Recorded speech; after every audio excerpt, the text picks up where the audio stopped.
I want to begin by offering a bit of an acknowledgement that the ritual that I'm familiar with may be somewhat different than it is given in different jurisdictions. And when I first became a Scottish Rite Mason, the degrees that I received were an older version of the Pike rituals, and we are currently now in the Southern jurisdiction working with the revised Pike rituals. And I know other jurisdictions may be working with different ones entirely. So if I reference something that sounds unfamiliar to you, please bear with me, and I'll try to explain things as I go along so that I don't assume too much. But if you do hear something that sounds unfamiliar and you want to get clarification on it, just please make a note of it so that when we enter discussion, we can come back to that. So the title you can see there is The Alchemical Mystery of the Rose Croix. Rose Croix, by the way, is the most popular way of pronouncing this in my neck of the woods. I think those of us who are more particular about French will use the word Croix for the second word, but I'll be using Croix as that is what I'm most used to speaking and hearing. So here we go. This presentation carefully examines a key symbol of the 18th degree and placing it in context with certain references from one of the Scottish Rite's textbooks, Morals and Dogma, and also drawing from other esoteric works. It provides an interpretation of the Rose Cross as an alchemical emblem summarizing the great work. Finally, it provides reflections on the nature of that work and crucial considerations in its pursuit. In the ritual of the Rose Croix, initiates find the letters I-N-R-I prominently displayed. While the secret work of that degree supplies Masons with a special meaning to this acronym, in Morals and Dogma and other sources, we learn that it has many interpretations. Among all Christians, I-N-R-I, or INRI, as it's typically pronounced again in my jurisdiction, is regarded as a reminder of the spiritual authority of Jesus the Nazarene, yet there are esoteric and mystical meanings that are not so widely known. Among Rosicrucians, the acronym provides further clues to the performance of the great work. The following two are of utmost importance. Yevesha, Nor, Ruach, Yam, is one, and Igne Nitrium Roris Invenitur is the other. Although not an exact translation, Rosicrucians interpret the first as Hebrew words representing the four elements of classical philosophy, respectively, earth, fire, air, and water. This interpretation is of general importance to Kabbalistic symbolism, which is at the heart of the Rosicrucian movement. We shall see that it unlocks the Rose Cross as a symbolic framework or context for the performance of the great work. The second is interpreted as Latin for by fire the niter of dew is extracted. This statement receives special attention because of its overtly alchemical language and because Morals and Dogma refers to it as an aphorism framed by, quote, alchemical or hermetic Masons, end quote. Using these two interpretations as a key, we can use the acronym INRI to unlock the symbolism of the Rose Cross and reveal a formula for personal transformation. In the previously noted quote from Morals and Dogma, attention is drawn to INRI and thus the Rose Cross as a symbol having special meanings to alchemical or hermetic Masons. It is interesting to note that the cross and the four elements are brought together in the second of only two places where Morals and Dogma refers to Hermetic Masons. Here is the statement and illustration at one of those locations. The four elements, the four symbolic animals, and the reduplicated principles correspond with each other and are thus arranged by Hermetic Masons. Now, I'll note that this diagram provides some intriguing associations with the zodiac through the four archetypal creatures. And they're intriguing because they're not common. Typically, the eagle is associated with water, the man with air, and then the bull is with earth, and the lion with fire. So in this diagram, for some reason, we have the creatures that are typically associated with air and water switched. I'm not exactly sure why that is, but that's not really our present concern. Rather than aligning the elements with the constellations and the points of the compass, we are placing this arrangement onto the vertical and horizontal axes of a cross. It's worth noting that these oppositions of the elements are present on the Kabbalistic tree of life, and I'll just point out that here we find water associated with the Sephirah Hesed and fire associated with the Sephirah Geburah, opposite of each other on the tree of life. And here we find Tiferet, which is associated with air, and Malkut, which is associated with earth in their opposition.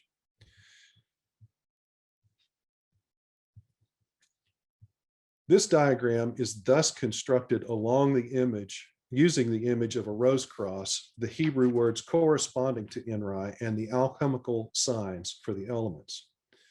Morals and Dogma goes on to say, as all the great mysteries of God in the universe are thus hidden in the ternary, it everywhere appears in Masonry and in the Hermetic philosophy under its mask of alchemy. It even appears where Masons do not suspect it, to teach the doctrine of the equilibrium of contraries and the resultant harmony. Taking this passage as a guide, we can consider the rose upon the cross of the elements as itself somehow representative of that doctrine and the harmony it begets. What has yet to be addressed is exactly how this symbolism can help us proceed with the great work of transformation. Among Rosicrucians and in other esoteric traditions, the four elements are often employed in an allegorical system of classification for different faculties and functions of the soul. While the special attributions can vary, the following are not uncommon. Air represents the impersonal higher intellect, as you see, including abstraction, analysis, contemplative insight, and intuition. Fire associates with those things that are most directly identifiable with the personality, our will and desires, our conscious sense of self in the world.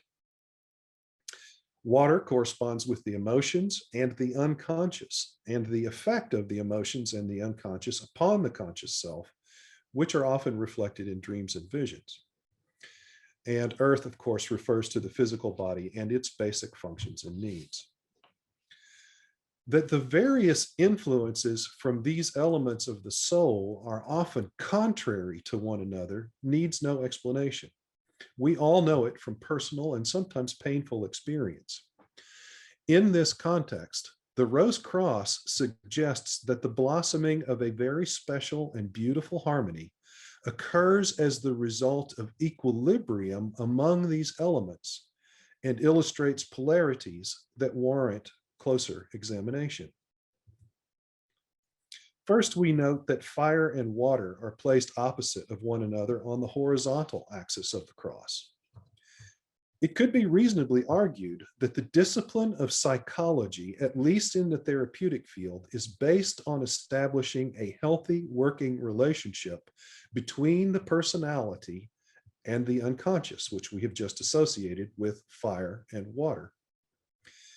In fact, approaches such as Jung's analytic psychology and Assagioli's psychosynthesis specifically point to such psychological integration as their purpose.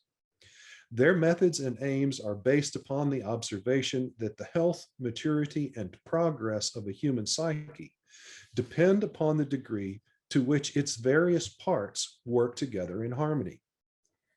Special emphasis is placed on using the higher intellect to identify and resolve conflicts and oppositions between the personality and the unconscious. Techniques like active imagination and dream work draw out unconscious content And these, combined with analyses of conscious desires, fantasies, and intentions, help the individual attain a more holistic understanding of self. Such an understanding supports more informed decisions, healthier behaviors, and less self-defeating patterns of thought and action. Next, the vertical axis presents a polarity of air and earth, of the higher intellect and the physical body. Plato regarded the higher intellect as the means by which humanity perceives the divine realm or ideal of perfect forms, the metaphysical archetypes of everything in existence. It is also noteworthy that the word ruach not only refers to the air of the atmosphere, but is also a word for spirit. In Genesis, for example, the ruach chaim is literally the spirit of life breathed into all creatures by God.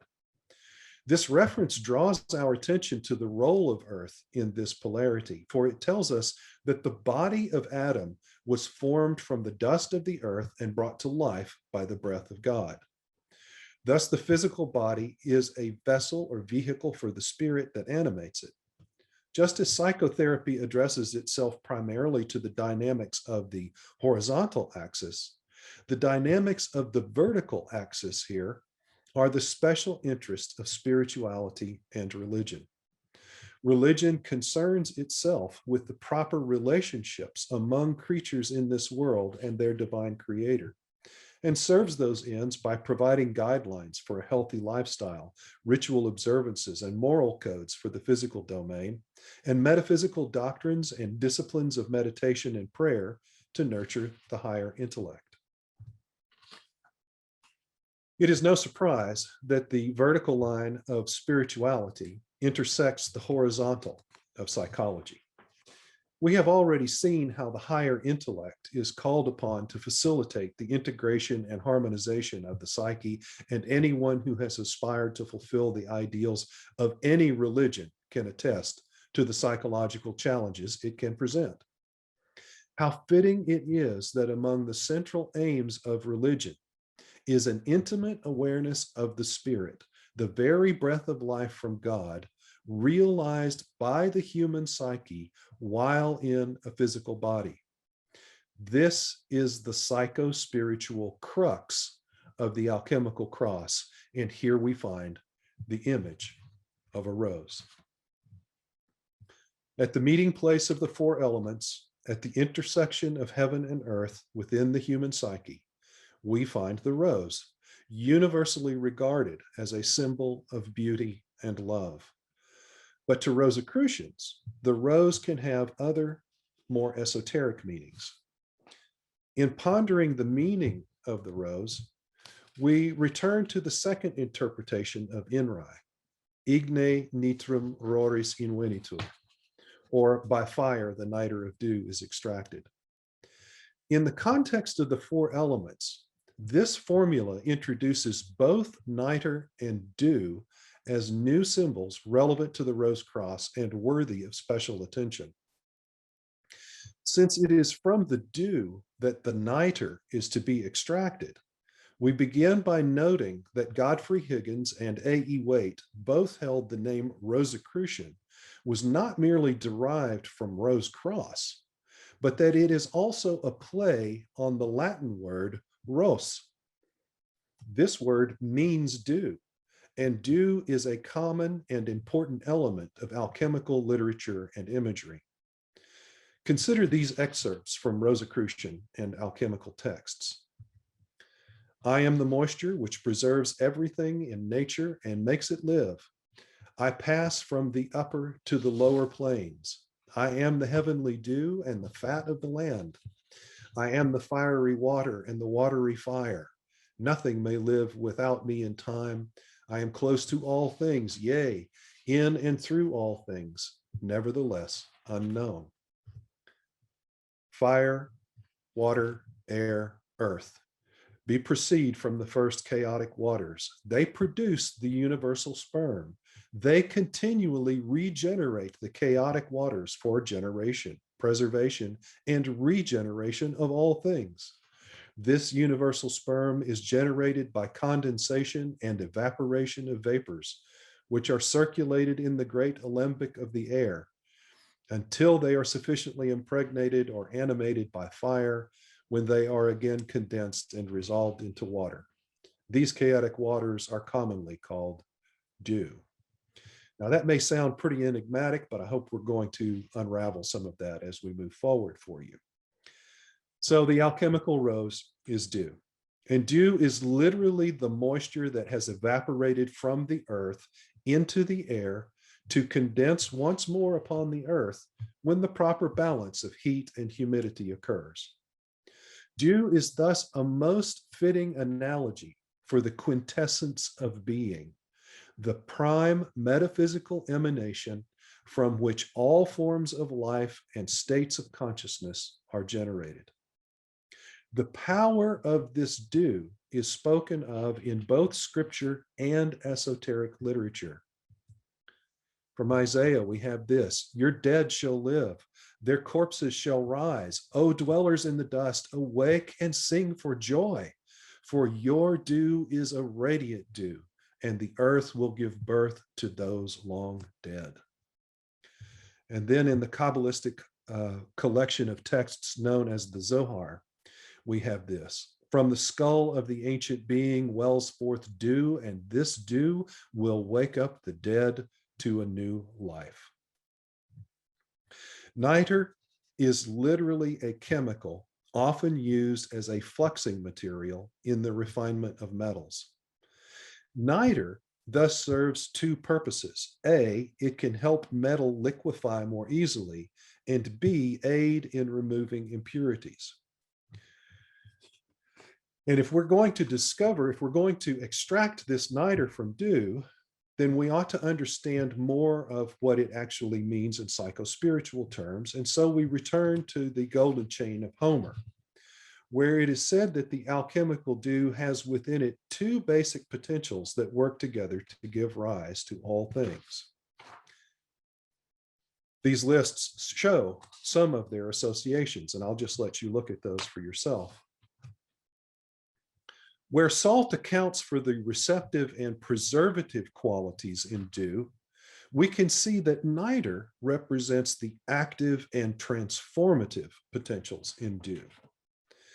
Continuing the analogy with a chemical fluxing material, when used with skill and knowledge, this psycho-spiritual niter has a dynamic and forceful role in refining the various elements of the soul, softening those that have become hardened, and removing the impurities that are our vices and superfluities. The hammer and anvil association should grab the attention of even the newest entered apprentice. Mark Stavish has also explored this meaning for niter. He writes this, quote, the energies of niter are also referred to as the force of Kundalini, or spiritual forces. In alchemy, this is the secret fire. To the salt belongs the force of prana, or vital energy. He also says this: the function of the vital energy is to maintain physical life forms and existence. It is completely instinctual and unconscious, and is heavily influenced by cosmic cycles, astrological pulses, and other natural phenomena. The function of the secret fire is to increase in humanity its sense of self, or I. At the lowest level of functioning, this is the ego. At its highest, it is divinity incarnate, as both are two sides of the same coin.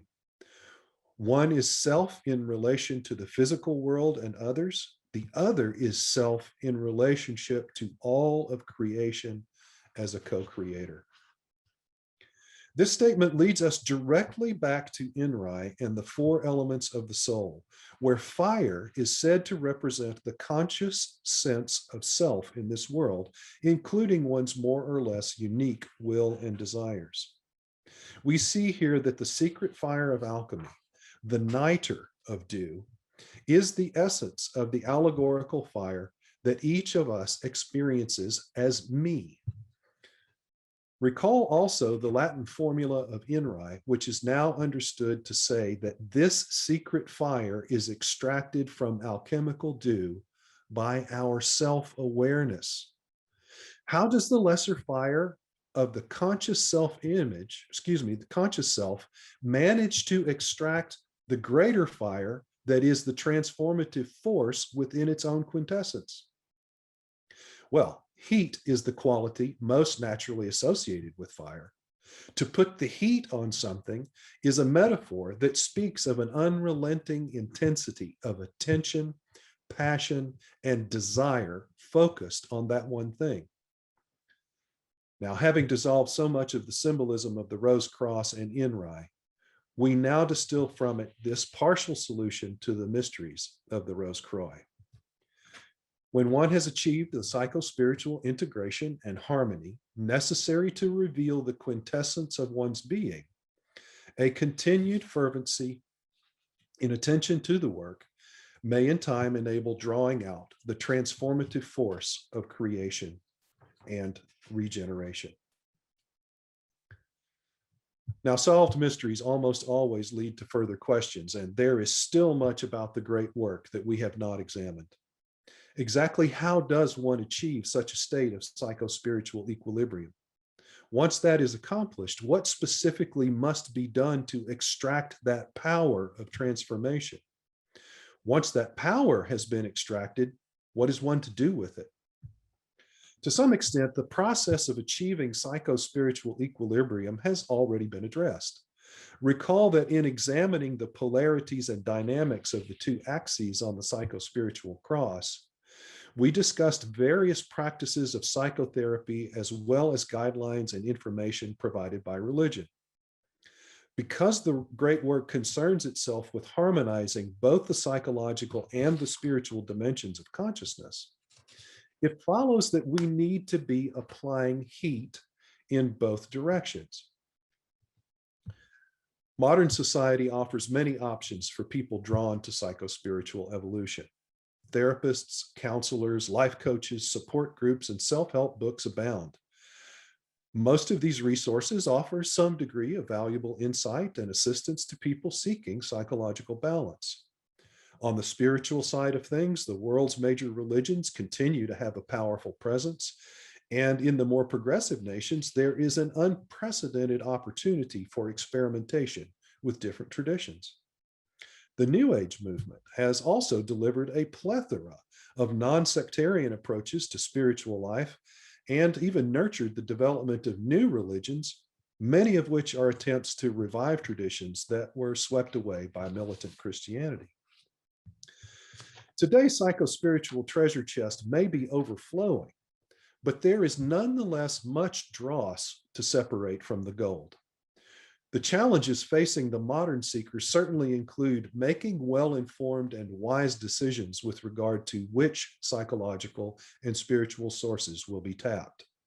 The sheer number of options itself can lead many would-be illuminates to fall into the relatively unproductive pattern of hopping and skipping from one approach to another, sampling a little on the surface of each, but never really penetrating to the greater depths that any single system or tradition has to offer.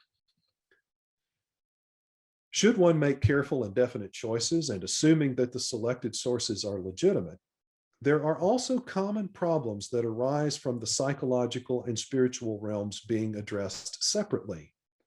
Psychology and religion have become so compartmentalized that the experts of each field are often defensive, if not hostile, with regard to each other. This situation makes it easy for people to assume that their psychological and spiritual quests must be pursued somewhat separately, and sometimes it seems that one path must be chosen over the other. But if the great work begins with equilibrium, then the labors of these two axes must be integrated. On a positive note, it is true that many clergy are now trained in counseling, and increasing numbers of psychotherapists are becoming educated in religion and spirituality. Unfortunately, we still do not easily find such helpers with extensive personal experience in the union and harmonization of both kinds of work, and even fewer still who are able to transcend the usual limitations that mainstream psychology and religion place on human consciousness. To perform the great work, one must be willing to venture into the most mythical and magical realms of depth psychology and ascend to the most sublime heights of Gnostic and mystical spirituality. Furthermore, there are advantages in the work of each domain complementing the other in symbolism and philosophy, and pursuing them together in a coordinated manner. This is the calling of alchemical traditions and orders of initiation, like those in the Rosicrucian movement and the Hermetic Masonry referenced in Morals and Dogma. We turn to it again for a clue as to how we might actually begin the great work. Quote, "He who desires to attain the understanding of the grand word and the possession of the great secret ought carefully to read the Hermetic philosophers, and he will undoubtedly attain initiation, as others have done. But he must take for the key of their allegories the single dogma of Hermes contained in his table of emerald, and follow to class his acquisitions of knowledge and direct the operation, the order indicated in the Kabbalistic alphabet of the Tarot." Following Morals and Dogma's lead and studying the Emerald Tablet, we find an alchemical description of a mysterious one only thing that, while never actually called dew, certainly fits the metaphor. Here's a quote from the Emerald Tablet. "The father of that one only thing is the sun. Its mother is the moon. The wind carries it in its belly, but its nurse is a spiritus earth. That one only thing is the father of all things in the universe. Its power is perfect after it has been united with a spiritus earth." The text then continues with instructions on how to work with dew. "Separate that spiritus earth from the dense or crude by means of a gentle heat with much attention. In great measure, it ascends from the earth up to heaven and descends again, newborn on the earth, and the superior and the inferior are increased in power." The wording here is strikingly similar to instructions for a meditative exercise, sometimes called the Fountain of Light. In this exercise, the practitioner draws energy up through the body to the top of the head, where it then pours out like a fountain to rain down all around and through the body again. Many psychospiritual traditions, such as yoga and qigong, use some variation of this exercise. The energy being employed is visualized in the imagination as bright light and may be felt as a warm and tingling sensation in the body, which is likened to electricity or magnetism in many cases. This energy is often referred to as the astral light, and Morals and Dogma refers to it as, quote, "Azoth, the universal magnetism of the sages," end quote, and also refers to it as the grand magical agent. So by this reference to the Emerald Tablet, we conclude that the text almost certainly intends to point toward practicing operations such as the Fountain of Light as essential to the great work. Dew, the universal agent, is seen in the mind's eye as astral light, but that is not all there is to it. With just a little reflection on the actual workings of the eyes and brain, we can also know that the astral light is the quintessence of all that is seen, and not only of what we imagine. Even a materialist who believes we are nothing but atoms and molecules knows that the brain does not actually reflect physical light in the phenomena of vision. In the materialistic explanations, the photons of physical light strike the rods and cones of the retina, which in turn stimulate the optic nerve that carries a chemically encoded message to the visual centers of the brain for decoding. As far as that part of the brain is concerned, vision is vision, no matter if it is the result of the physical sense of sight or of fantasies, dreams, hallucinations, or psychic visions. Basically, the same dynamics apply to all our senses. Thus, everything we experience, remember, or imagine, all of known existence, is actually perceived in and by the energy of the mind. We can speculate, hypothesize, and experiment about external things that might stimulate this energy to move and take form. Yet those operations are themselves processes and events moved and shaped by the internal processes of mind. In the Corpus Hermeticum, there's a dialogue between teacher and student, and I want to quote some of it for you. "Know this," he said, "that which sees and hears within you is the word of the Lord, and nous, mind, is God the Father. They are not separable from each other, for their union is life." "Thank you," I said. "But perceive the light and know it," said Pymander. Now, while the Fountain of Light exercise closely parallels the description given in the Emerald Tablet, it would be an oversimplification to assume that this one exercise is all that the Emerald Tablet was meant to communicate, or that it alone is sufficient for the great work. There are many ways that our alchemical dew can be heated to ascend and then descend, and many ways to increase the power of the superior and the inferior, each with their own particular contributions to the great work. For instance, the middle pillar technique of the Hermetic Order of the Golden Dawn involves a number of different energy circulations. With any system such as this, devoted and careful practice is intended to produce improved physical and psychological health, a more abiding sense of inner harmony, and aid the intellect in preparing for the most profound depths of spiritual contemplation. All the conditions of equilibrium alluded to by the Rose Cross. In effect, if not in fact, our metaphorical dew, the energy of mind, is the divine quintessence of our being. To intellectually grasp this concept can be ground shaking, but it is nothing short of a spiritual revelation to actually experience and realize its truth. That blossoming of such consciousness is the alchemical rose upon the cross of the soul. To genuinely achieve that insight is the beginning of the extraction of niter, drawing out the active and transformative power inherent in the essence of mind, or dew. In actual fact, we are always working directly with niter, for we could not think or do anything creative without it. Everything done to achieve greater equilibrium is accomplished only because niter, that active and transformative power, is employed to that end.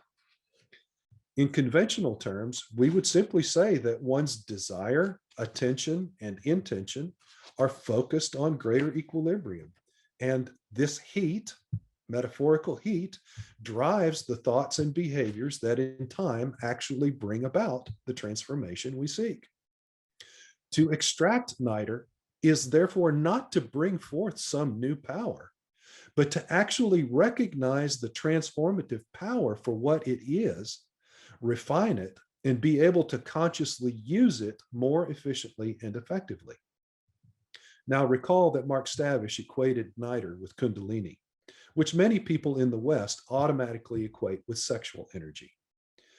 It is true that Kundalini is intimately involved in sex, which is obvious when we consider how much sexual behavior is a matter of desire and personal will, but this is only one of its manifestations. Many traditions refer to Kundalini as the serpent energy, and it is known in Kabbalah by the name Nehushtan, which was the brazen serpent on the staff of Moses. That serpent, like those on a caduceus, represents the subtle energies of life ascending and descending through the psychophysiological energy centers along the spinal cord. Each of these energy centers, when stimulated by Nehushtan or Nite, generates its own class of drives, desires, thoughts, virtues, and vices.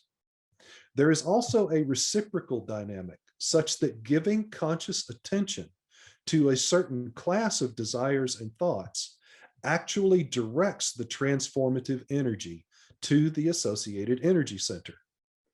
Tradition holds that the centers in the lower half of the body are concerned with survival, sex, and social status. So long as a person's consciousness remains primarily focused on those matters, there is relatively less stimulation of the centers from the heart upward. But when one begins to attend to the greater mysteries of life, such as the spiritual depths of beauty, justice, love, understanding, and wisdom, then the transformative energy is drawn up from its enmeshment in the lower centers to stimulate even further development and awakening in the higher. To knowingly and intentionally use the proper meditative techniques to pull the transformative energy up, direct it into specific operations, and then recirculate it down is what we mean by the extraction of Nite. It is much the same kind of work as practice to achieve psycho-spiritual equilibrium, only now with greater understanding, awareness, and precision. In effect, the work of equilibrium never stops. It only becomes refined and applied in new ways. The Emerald Tablet says the great work is accomplished by means of a gentle heat with much attention. The raw energy of transformation is like a wild beast that must be tamed. Yet it is far safer and more rewarding to tame this beast with a mild hand and warm affection than with a whip and blistering domination. This point is important because one's equilibrium can be disturbed by too much fervency, yet a steady commitment and patient fortitude is indispensable. Focusing too fiercely on the stimulation of any one or few energy centers can result in the associated principles and dynamics being pushed to an extreme at the expense of others. This kind of disease or dis-ease is readily apparent in people with obsessions related to the lower energy centers. Examples include cases where unrestrained sexual addictions or constant battling for social power have robbed people of the higher faculties of deep compassion or sound moral judgment. Similar dynamics can occur with the upper centers, and convenient illustrations are the spiritual escapist who has suppressed all concerns for worldly matters, or the aspiring psychic who has instead slipped into psychosis. To be sure, both the superior and inferior require gentle but constant attention. An ongoing refinement in the art and science of Rosicrucian alchemy is its own most crucial level of practice, for it provides the practitioner with the knowledge, skills, and power to accomplish other labors in the great work. Until now, we have spoken of the great work as the process of transformation within the practitioner. But these aims cannot be the sole end of one's labors. To truly realize the quintessence that informs one's personal being is to know spiritual unity with our fellow human beings as an actual fact. We are all children of the one God, and our souls all partake of the same dew and manna from heaven. The illuminated alchemist loves neighbor as self because both are known to be extractions of the same divine self. So it is that wherever the rose cross has bloomed, one naturally feels obligated to further the great work in the lives of others. There are many different ways that Niter, that transformative energy of the mind, can be employed on behalf of others. As stereotypical examples, we might think of spiritual healing or teaching and mentoring others in esoteric knowledge and practice. Those pursuits are legitimate and laudable undertakings, but not everyone is talented in these ways, and some people would be doing others and themselves a disservice by not pursuing different forms of service. For example, in addition to things that might seem more glamorous and magical, the Apostle Paul also lists giving and administration as spiritual gifts. In any case, to be acquainted with and accepting of one's special talents and gifts, and to be employing them in the service of others, is a sign of an emerging adept. In the scope of this evening's presentation, we cannot do justice to considering all or even a few forms of service, but we can give a closer examination to one that should be dear to the hearts of many Rosicrucians and to alchemical and hermetic masons. And that one is the magic of ritual initiation.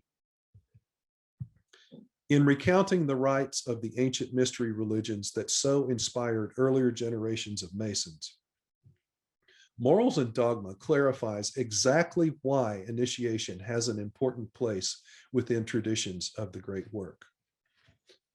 Quote, though Masonry is identical with the ancient mysteries, it is so in this qualified sense, that it presents but an imperfect image of their brilliancy.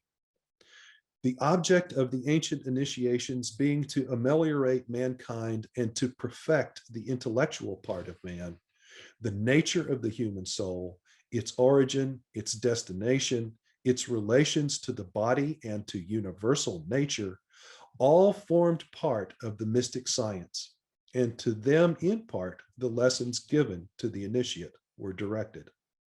For it was believed that initiation tended to his perfection and to preventing the divine part within him, overloaded with matter gross and earthy, from being plunged into doom and impeded in its return to the deity, end quote. As Morals and Dogma has noted, Masonic initiations do not, at least typically, match the power of the ancient initiations. This failure is because ritual initiation, in order to attain its potentials, must offer the candidate more than an experience of hollow secrecy, rote performance of liturgy, obligatory presentation of unvalued symbols, soulless recitation of standardized prayers, and farcical threats to enforce obligations to common moral codes and ethical values. To be optimally effective in aiding the psychospiritual transformation of an initiate, ritual and all its elements must come alive as inspired and intentional expressions of transformative power. As John Michael Greer writes, quote, an initiation is a formal process for bringing about specific long-term changes in human consciousness. Magical initiation is to the new initiate what consecration is to a talisman. Something inert and unformed receives energy, shape, and direction, end quote. Many conditions should be in place for a truly magical initiation to occur. Most fundamentally, the initiators must have already proven themselves in the work of their own transformations. They ought to understand how to manipulate the astral light, that power of mind, to establish an atmosphere fine-tuned to the purposes of the given initiation. The skill to access and harness the powers and principles they would seek to evoke within the new initiate is required, as is the ability to invoke the archetypal characters represented by the various roles of the drama. The candidate has to be adequately prepared with instruction and other measures contributing to a receptive and fertile state of consciousness. To crown all of their work, the initiators will revere it as a rite of sacred love and mystical reunion among spiritual kin, a holy sacrifice dedicated to the glory of the one God. What greater work can be performed in the service of another? To administer a magical rite of initiation is an act of the great work, as an act of the great work is a true blessing, not only to the initiate, but also to the initiators. It is a psycho-spiritual healing as surely as any form of therapy, and a giving of the most rare and precious gifts. When emerging from such an experience, the new initiate is certain that mysterious forces have been applied to inspire the soul, forces that will urge movement toward transformations the initiate intuitively desires, yet only dimly foresees. The quest of the Knight Rose Croix is identical to the aims of the Rosicrucian alchemist. We begin by seeking psycho-spiritual transformation. If by our fervency, skill, and divine grace, we witness the blossoming of the alchemical rose upon the cross of our souls, it is only to realize our truest selves also living within the hearts of our fellow human beings. It is then that we know our labors are never finished until the hope expressed in the Rose Croix degree is fulfilled. Quote, when the great plans of infinite eternal wisdom shall be fully developed, and all God's creatures, seeing that all apparent evil and individual suffering and wrong were but the drops that went to swell the great river of infinite goodness, shall know that vast as is the power of deity, his goodness and beneficence are as infinite as his power.